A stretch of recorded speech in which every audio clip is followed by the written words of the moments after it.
Hello everyone, कैसे हैं आप सब। एक बार पुनः शिव कोचिंग क्लासेस पर स्वागत है। उम्मीद करता हूं आप सब अच्छे होंगे, मस्त होंगे, बेहतर होंगे, आपकी पढ़ाई बेहतर चल रही होगी। क्लास 11th फिजिक्स में बच्चों आज हम बात करेंगे बंकिम सड़क पर कार के गति का व्यंजक। काफी महत्वपूर्ण है, इसे आप लोग तैयार जरूर कर लेना। सबसे पहले बात कर लेते हैं बंकिम सड़क होता क्या है। बच्चों आप लोग जब किसी सड़क पर चलते हैं और जब मोड़ आता है तो आप देखे होंगे कि एक साइड ढलान रहता है और एक साइड थोड़ा सा ऊंचा उठा रहता है। अंदर की ओर ढलान रहता है, मतलब जिधर हम मुड़ते हैं उस दिशा में ढलान रहता है। वो बच्चों आपका बंकिम सड़क कहलाता है। जैसे यहां पर देखिए, मान लीजिए कार आ रहा है बच्चों, इधर मुड़ेगा बच्चों, इधर। तो जिधर ये मुड़ता है, चाहे इधर से जाएगा तो इधर मुड़ता, तो जिस दिशा में मुड़ता है उधर आपका ढलान रहता है और बाहर की ओर थोड़ा सा उठा हुआ रहता है। इसे कहते हैं बच्चों हम बंकिम सड़क। क्या बोलते हैं? बंकिम सड़क। अच्छा, ये ढलान क्यों बनाया जाता है? देखो बच्चों, जब कोई वस्तु गति करती है तो उसमें घर्षण बल कार्य करता है, सबको पता है। और जब वृत्तीय मार्ग पर कोई वाहन गति कर रहा है तो घर्षण बल उसको अभिकेंद्र बल प्रदान करता है ताकि प्रॉपर रूप से चल सके। क्योंकि वृत्तीय मार्ग पर गति कर रहा है तो जो इसका घर्षण बल होगा यही अभिकेंद्र बल प्रदान करता है। लेकिन कभी कभी ऐसी स्थिति आती है कि जो घर्षण बल है वो अभिकेंद्र बल नहीं प्रदान कर पाता।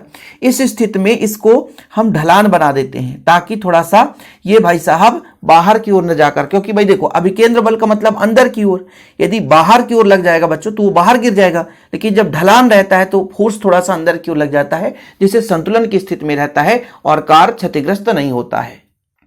चीजें क्लियर है ना? क्यों ढलान बनाया जाता है कि भाई साहब घर्षण बल अभिकेंद्र, देखो वृत्तीय मार्ग पर गति करने के लिए अभिकेंद्र बल चाहिए। कभी कभी घर्षण बल अभिकेंद्र बल नहीं दे पाता है तो अभिकेंद्र बल न देने के कारण बाहर की ओर बल लगने लग जाएगा, तो प्रॉपर रूप से मुड़ने के बजाय वो गिर जाएगा बच्चों, पलट जाएगा। इसलिए थोड़ा सा ढलान बना दिया जाता है ताकि थोड़ा सा अंदर की ओर ये जब झुक जाएगा तो ये गिरने का प्रयास नहीं करेगा। तो क्षतिग्रस्त होने से बचाने के लिए हम सड़क को क्या करते हैं? बंकिम सड़क बनाते हैं। बंकिम सड़क का मतलब है सड़क के अंदर वाले भाग की अपेक्षा बाहर वाला भाग थोड़ा सा उठा रहता है बच्चों, यही बंकिम सड़क है। अब यहां पर थोड़ा समझिएगा, बहुत ही डीप में समझना पड़ेगा बच्चों, तभी ये थ्योरम समझ में आता है। नहीं तो टाइम पास वाले बिल्कुल वीडियो स्किप कर सकते हैं, उनको समझ में नहीं आएगा। जैसे मैं यहां पे बोला कि ये बंकिम सड़क है, यहां पे कार है, तो सबसे जो पहला बल इसमें लगता है W बराबर mg ऊर्ध्वाधर नीचे की ओर। कौन सा बल बच्चों? W बराबर mg ऊर्ध्वाधर नीचे की ओर। मैं क्या कह रहा हूं, ये कार है, W बराबर mg ऊर्ध्वाधर नीचे की ओर। अब दूसरा जो बल है अभिलंब प्रतिक्रिया, वो वस्तु के लंबवत है। जैसे ये पथ है तो ये वस्तु हो गया है, मतलब ये कार हो गया, तो कार के लंबवत है, लेकिन वास्तविक रूप से ऊर्ध्वाधर से थीटा कोण बनाते हुए। ऊर्ध्वाधर तो ये है भाई, पृथ्वी तल से सीधा ऊर्ध्वाधर हम इसको मानेंगे, लेकिन जो अभिलंब प्रतिक्रिया होता है वो वस्तु के लंबवत होता है।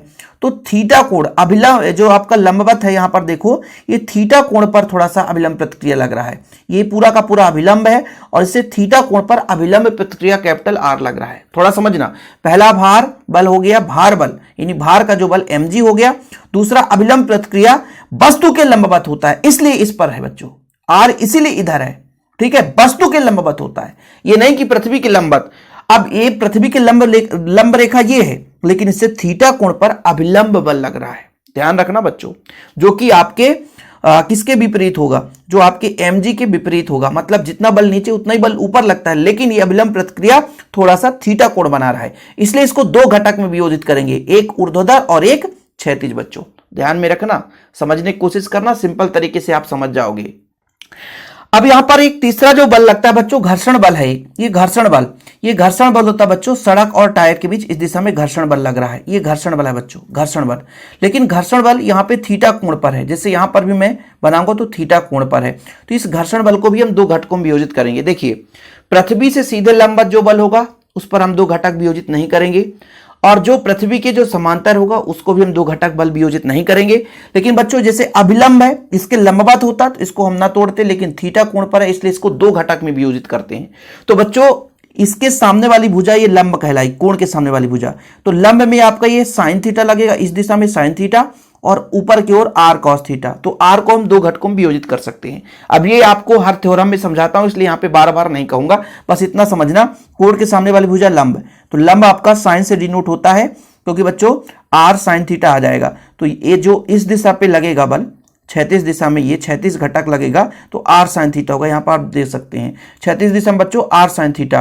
ऊर्ध्वाधर दिशा में आपका आर कॉस थीटा। ऐसे बच्चों ये कॉस थीटा है, कॉस के सामने वाली भुजा, यहाँ पे कोण है बच्चों, ये आपका कोण है, ये एफ कॉस थीटा क्यों आया, क्योंकि इस पर ये घर्षण बल एफ है बच्चों, ये घर्षण बल है, ये घर्षण बल यहाँ पे लग रहा है।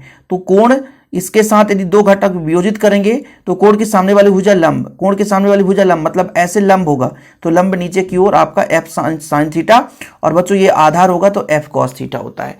चित्र में बड़ा खिचड़ी बन चुका है, लेकिन इतना आपको समझना पड़ेगा। फिर से समझा देता हूं मैं आपको, यहाँ पे थोड़ा आप समझना कि भाई कुछ इस प्रकार से कोण बन रहा है, तो कोण के सामने वाली भुजा लंब, तो इस दिशा में एफ साइन थीटा, और बच्चों ये आधार हो जाएगा तो एफ कॉस थीटा, यानी क्षैतिज दिशा में एफ कॉस थीटा और ऊर्ध्वाधर नीचे की ओर एफ साइन थीटा। ये क्यों होता बच्चों, तो त्रिभुज के त्रिकोणमिति से आप निकाल सकते हो, क्योंकि इसका मान आपका एफ है, इसका मान क्या है एफ है, इसको आप साइन बटे कास बटे लंब वाला फार्मूला लगा सकते हो कि कास बराबर क्या होता है भाई, आधार बटे कर्ण, साइन बराबर होता है लंब बटे कर्ण, उससे निकल कर आ जाता। फिलहाल अभी इतना समझो, कोण के सामने वाली भुजा ये लंब है बच्चों, तो ये वाला भाग साइन होगा, तो ये वाला भाग हो जाएगा आर साइन थीटा, और बचा भाग आधार हो गया आर कॉस थीटा। कोण के सामने वाली भुजा लंब है, तो नीचे की ओर आपका एफ साइन थीटा, और बच्चों आपका एफ कॉस थीटा। तो वही चीज हमने पूरा लिख रखा है बच्चों कि माना एम द्रव्यमान की कोई कार किसी कोण थीटा के ढाल वाली सड़क पर आर त्रिज्या के वृत्तीय मार्ग पर वृत्तीय गति कर रही है, तब कार पर निम्न बल कार्य करते हैं। कार का भार mg ऊर्ध्वाधर नीचे की ओर, अभिलंब प्रतिक्रिया कैपिटल आर ऊर्ध्वाधर से थीटा कोण पर, ये थीटा कोण पर बच्चों। अभिकेंद्र बल mb और केंद्र की ओर, अभिकेंद्र बल हमेशा अंदर की ओर लगता है, mb स्क्वायर बटा आर केंद्र की ओर, और टायर और जमीन के बीच जो घर्षण बल लगता है बच्चों f, आपका ये टायर और जमीन के बीच जो घर्षण बल लगता है वो f है बच्चों। अब हमने कहा कि r को दो घटक में वियोजित कर सकते हैं, r cos थीटा ऊर्ध्वाधर दिशा में, देखो बच्चों r cos थीटा ऊपर की ओर ऊर्ध्वाधर दिशा में, और बच्चों r sin थीटा क्षैतिज दिशा में, r sin थीटा क्षैतिज मतलब इस दिशा में बच्चों, ये इस दिशा में क्षैतिज दिशा में, ठीक है। दूसरा बच्चों f को हम दो घटकों में वियोजित करेंगे, f cos थीटा क्षैतिज में, देखो बच्चों कोण के सामने वाली भुजा लंब है, कोण के सामने वाली भुजा लंब है, कोण के सामने वाली भुजा लंब है, समझना, कोण के सामने वाली भुजा लंब है, तो लंब हमारा f साइन और आधार आपका f cos थीटा, तो क्षैतिज में कौन है f cos थीटा, तो आपका क्षैतिज घटक f cos थीटा और f sin थीटा ऊर्ध्वाधर घटक नीचे की ओर। यहां तक कहानी में आपको ट्विस्ट आया होगा, मजा आ गया होगा, और इतना यदि आपने समझ लिया तो कहानी खत्म, सब कुछ कंप्लीट है बच्चों। अब यहां पे समझना, जितना बल आप लोगों ने न्यूटन की गति के नियम से जाना है कि जितना बल नीचे उतना ही बल ऊपर, मतलब जो mg है बच्चों ये r cos थीटा के बराबर होगा, mg जो होगा r cos थीटा के बराबर होगा। लेकिन एक चीज और समझना पड़ेगा, क्योंकि नीचे की ओर दो बल कार्य कर रहे हैं, आपका f sin थीटा और mg, देखो जरा ये भी तो लग रहा है घर्षण बल का, ये घटक भी तो नीचे की ओर लग रहा है, और ऊपर की ओर केवल r cos थीटा, मतलब r cos थीटा इन दोनों बलों के योग के बराबर होगा। माइंड में थोड़ा सा फीड करना कि भाई ऊपर r cos थीटा केवल पृथ्वी की लंबवत, देखो इस वस्तु के सीधे पृथ्वी के ऊर्ध्वाधर r cos थीटा, और नीचे की ओर f sin थीटा और mg, मतलब दो बल कार्य कर रहे हैं। अच्छा, अंदर की ओर अभिकेंद्रीय बल लग रहा है और साथ में दो बल और कार्य कर रहे हैं, एक आपका r sin थीटा और r cos थीटा क्षैतिज दिशा में ना बच्चों। फिर से नोट करना, r sin थीटा क्षैतिज में था, f cos थीटा क्षैतिज में था, और उसी दिशा में आपका अभिकेंद्र बल लगता है, समझ रहे हो, मतलब भाई ऊर्ध्वाधर घटक एक दूसरे को संतुलित करेंगे, r cos थीटा इन दोनों को संतुलित करेगा, अभिकेंद्रीय बल इन दोनों को संतुलित करेगा, तो दोनों चीज हमको लिखना पड़ेगा। तो लिख दिया बच्चों, जो आपका r sin थीटा और f cos थीटा वृत्तीय मार्ग के लिए अभिकेंद्र बल प्रदान करता है, इसका मतलब ये हुआ बच्चों r sin थीटा ये क्षैतिज दिशा में लग रहा था, और बच्चों आपका f cos थीटा ये भी क्षैतिज दिशा में लग रहा था, ये आपका प्रदान करता है mb स्क्वायर बटा r, और इसको आप एक समीकरण दे सकते हो बच्चों, एक समीकरण, ठीक है। अब बच्चों ये मैंने कहा कि ये r sin थीटा क्षैतिज में लग रहा था, f cos थीटा क्षैतिज में लग रहा था, अभिकेंद्र बल दे दिए, और जो r cos थीटा है ये नीचे वाले को, ऊर्ध्वाधर घटक जो है बच्चों नीचे वाले को संतुलित करेगा, या नीचे वाला बल ऊपर वाले बल को संतुलित करेगा। अब देखिए बच्चों, ऊर्ध्वाधर घटक के लिए बात करेंगे, एक दूसरे को संतुलित करता है, तो ऊर्ध्वाधर घटक में ऊपर आपका लग रहा है r cos थीटा और नीचे दो बल कार्य करते हैं, mg plus f sin theta, ये नीचे दो बल थे और ऊपर कौन सा बल था r cos थीटा, ठीक बच्चों। इसको मैं थोड़ा सा पक्षांतर कर दूं तो ये इधर जाएगा बच्चों, तो r cos थीटा माइनस में f sin थीटा बराबर हो जाएगा आपका mg, और ये समीकरण 2 हो गया।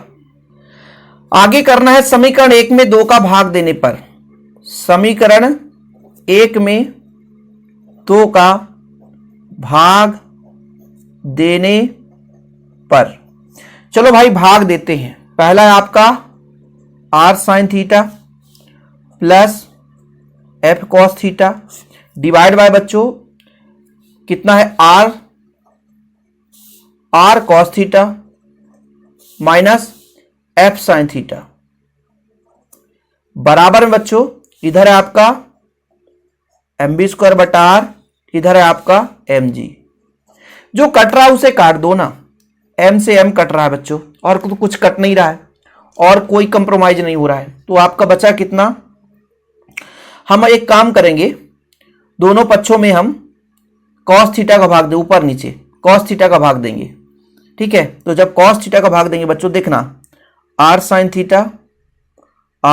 थीटा बटे cos थीटा, क्योंकि अंश और हर में हम भाग दे सकते हैं, f cos थीटा बटे cos थीटा डिवाइड बाय बच्चों r cos थीटा बटे cos थीटा माइनस में f साइन थीटा बटे cos थीटा, और यहां पर क्या बचेगा बच्चों v स्क्वायर बटा आर जी।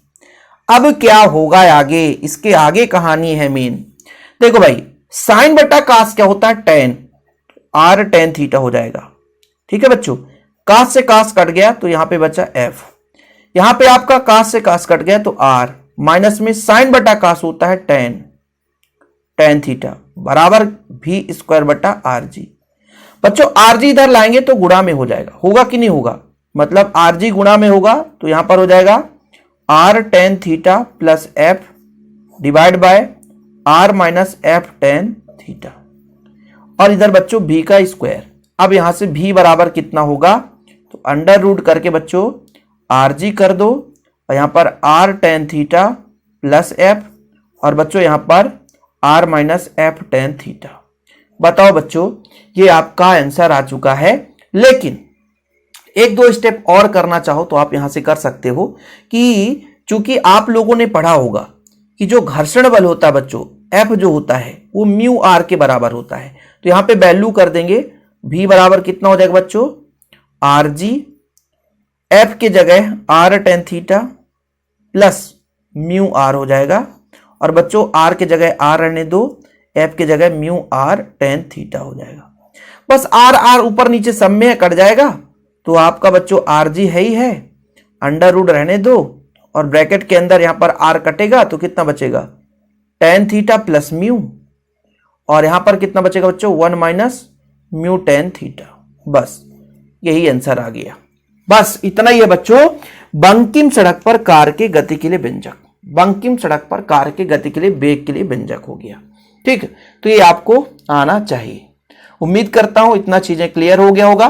कभी कभी ऐसा भी फार्मूला मिल जाता है कि इसका वैल्यू जब खत्म होता है तो v बराबर under root R G tan theta, ये भी फार्मूला देखने को मिल जाता है बच्चों कि यदि मान लीजिए म्यू का मान न्यूनतम हो, जीरो हो, तो जब यहाँ पे जीरो रखेंगे यहाँ पे जीरो रखेंगे तो ये वैल्यू आ जाएगा, यानी घर्षण गुणांक न्यूनतम हो तब वेग का फार्मूला ये निकल कर आ जाएगा। कब, जब घर्षण गुणांक जीरो मतलब न्यूनतम हो, जब घर्षण गुणांक क्या हो बच्चों न्यूनतम हो। बाकी इसका नोट्स किसी बच्चे ने यदि नहीं लिया है तो नोट्स जरूर ले लें, प्रॉपर रूप से ऑल चैप्टर के नोट्स दिए जाते हैं मात्र 100 रुपए में बच्चों। जिन बच्चों को लेना है तो प्रॉपर तैयारी करने के लिए नोट्स आपको लेना ही पड़ेगा। कांटेक्ट नंबर है 9685299149 9685299149। ओके बच्चों, फिलहाल अभी के लिए इतना ही। जय हिंद, वंदे मातरम।